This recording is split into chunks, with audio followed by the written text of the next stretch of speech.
Hello दोस्तों, हमारे देश का संविधान लागू हुआ 26 जनवरी 1950 को और संविधान ही आधार है देश की व्यवस्था और चलाने का और नागरिकों के अधिकार का। तो क्या सच में समानता का अधिकार और स्वतंत्रता का अधिकार सबके लिए समान है? यदि अगर सबके लिए समान होता तो जो सज़ा प्रधानमंत्री मोदी जी को गाली देने के लिए मिल रही है वो ही सज़ा इस महिला को भी मिलनी चाहिए जो ये राष्ट्रपिता को गाली दे रही हैं।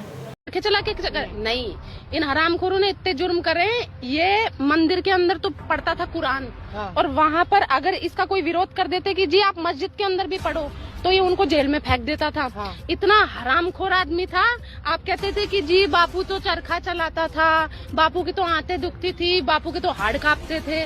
बापू के हार्ड एकदम स्ट्रेट रहते थे, सीना तान के खड़ा रहता था अंग्रेजों के सामने। तो जैसे ही कोई जवान लौंडिया दिख गए, आजा कमर झुक गई, कंधे झुक गए उसके। और सच में स्वतंत्रता का अधिकार अगर समान होता तो वो सबके लिए समान होता। कुछ लोगों को गाली देने पे जेल और उनके अकाउंट सस्पेंड किए जाना, और जो बीजेपी के सांसद हैं जो पार्लियामेंट में बैठ के खुलेआम गाली गलौज कर रहे हैं उनके लिए भी वही सजा बरकरार होती। ये बता रहा हूँ, उग्रवादी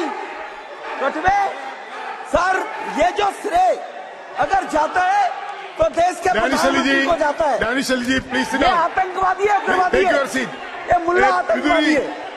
बिदुरी जी सर अभी मैं ऐसे कुछ भाड़े के टट्टे, ऐसे कुछ भाड़े अब बात आती है धर्म की। मेरे लिए धर्म सर्वोपरि है। तो क्या धर्म के विरुद्ध बोलने वालों के लिए भी सज़ा समान है?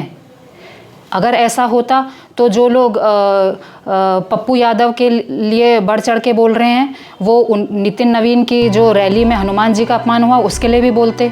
जो लोग कुणाल कामरा के लिए बोल रहे हैं कि उन्होंने सीता का पति बोला वो इनके लिए भी बोलते, जो ये संसद में बैठ के राम के नाम पे इधर उधर का बोल रहे हैं। विस्की में विष्णु बसे, विस्की में विष्णु बसे, रम में श्री राम, जिनमें माता जानकी और ठर्रे में हनुमान, सियावल रामचंद्र की।